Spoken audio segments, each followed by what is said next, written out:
In this video, we will all be covering different topics related to wrongful convictions and the criminal justice system in the United States to give some more background and insight into some of the cases we've been covering so far and will continue to cover in upcoming weeks.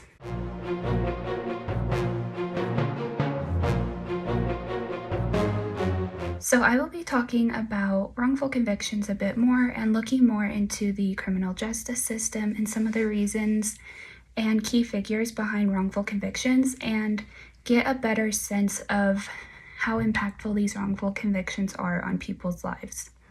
So when looking at some information online about wrongful convictions in the US, it's estimated that the rate of convictions is anywhere between 2 and 10%.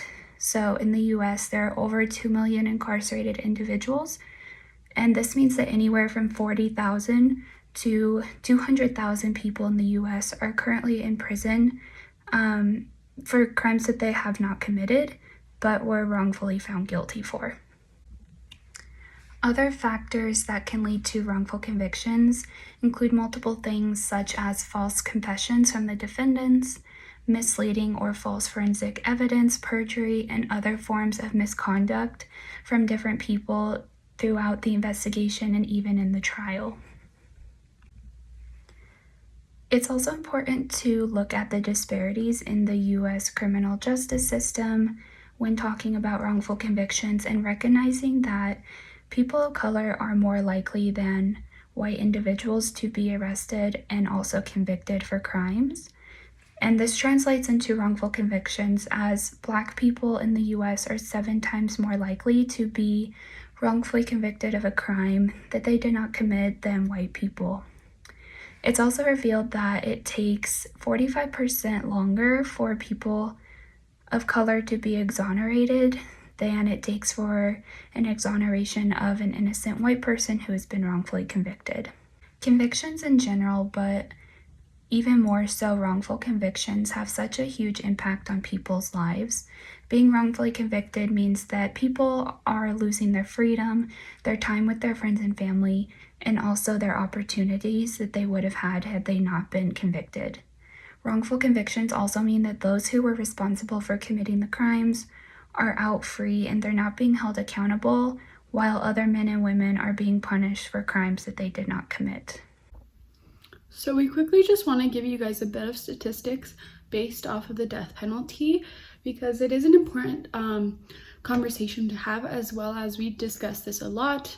If you've watched our previous content, both of the cases that we have talked about, both men are facing currently the death penalty, and we believe that they are innocent. So we just want to talk about some statistics quickly because we think it's important, and it's also really scary to kind of see the facts as to how our criminal justice system bases these sentencings. So some recent studies that have been done based off of race and the death penalty. So jurors in Washington state are 3 times more likely to recommend a death sentence for a Black defendant than for a white defendant in a similar case. In Louisiana, the odds of a death sentence were 97% higher for those whose victim was white than for those whose victim was Black. A study in California found that those convicted of killing whites were more than 3 times as likely to be sentenced to death as those convicted of killing white people, and more than 4 times more likely as those convicted of killing Latinos. A comprehensive study of the death penalty in North Carolina found that the odds of receiving a death sentence rose by 3.5 times among those defendants whose victims were white. In 96% of states where there have been reviews of race in the death penalty, there was a pattern of either race of victim or race of defendant discrimination, or both. And so these statistics just kind of show you that our criminal justice system really focuses on race, even if they say that they don't. And there is a certain bias when it comes to the death sentence. And it is mainly given to men of color, mainly because we as a society have painted Black, Latino, and just in general men of color as very aggressive, hypersexual, and just as like a aggressive, like almost animalistic. And so that justifies for us enough for them to be like, you know, justifies enough for the government to give them these death sentences. And then I also wanted to quickly talk about innocence as well, because like I said, we believe these people are innocent, and we definitely believe that there are a lot more people either on death row or just in prison in general that are innocent or do not deserve the convictions that they were given. So since 1973, more than 180 people have been released from death row with evidence of their innocence. And so that just proves right there that since 1973, there have been people on death row who have been innocent. So it can happen. It is very actually likely. And it just shows how like this sentencing is kind of given out without, I mean, like it's just not thought out as much. They just want to blame somebody. And they just believe, I guess, like the government or criminal justice system has created this ideology that death row will like stop murders or stop crime, which is not true because it still happens. And then lastly, an average of 3.94 wrongfully convicted death row prisoners have been exonerated each year since 1973. So basically every year, at least around 4 people have been exonerated, and they have been wrongfully convicted. So that could be very well the people that we're talking about, and that's just really scary because it just like there's people that don't even deserve to be in prison right now or on death row in general, and they could potentially lose their life for something that they did not do because the criminal justice system does not care and does not take time to really review these cases and go back and like reopen cases after they have already decided things. Just quickly, death row prisoners by race, 41% of death row prisoners are Black, 42% are white, 14% are Hispanic, and 3% are other. And then I also want to talk about mental disabilities just because we have talked about this in our previous case, our first case with Purvis Payne. So intellectual disabilities, since 2002, the Supreme Court held in Atkins versus Virginia, they decided through that case that it is unconstitutional to execute defendants with mental illnesses or mental disabilities that prevented them from being at the same intellectual level as everybody else. And so Purvis Payne, as we've discussed, has been tested, and he is currently has a mental disability and is currently on death row. And so that's illegal, and it has been brought up countless times, and it is still allowed somehow. As well, mental illness, the American Psychiatric Association, the American Psychological Association, the National Alliance for the Mentally Ill, and the American Bar Association have endorsed resolutions calling for an exemption of the severely mentally ill.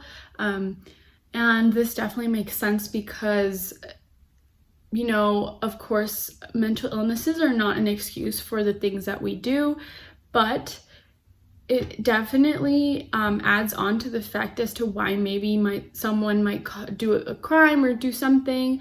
And so, you know, that just adds on to being wrongfully convicted. You know, if you are mentally ill, you might be painted as crazier, or I don't know, someone that has more reason to do a certain crime.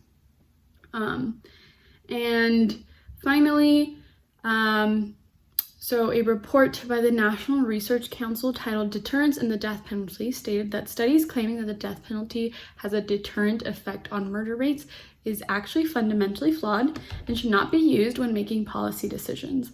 Like I mentioned, the death penalty does not stop crime, it does not stop murder, and as much as we would like for that to happen, it is not going to stop it, and it doesn't scare people anymore to like stop crime or whatever. And yeah, so it is a really scary thing. We just want to ensure that the people that are innocent, especially people of color, cannot have these extreme sentences, and especially just because of their race. My name is Caitlin, and today I will be talking about racial profiling. Racial profiling is a constant issue nationwide. All the cases we have discussed in our YouTube channel, Wrongful Convictions, have been because of racial profiling. Racial profiling is on the rise. Through new technology of camera footage, a lot of racial profiling has been stopped head on, although there has been many instances worldwide while camera footage hasn't been effective enough. We need laws.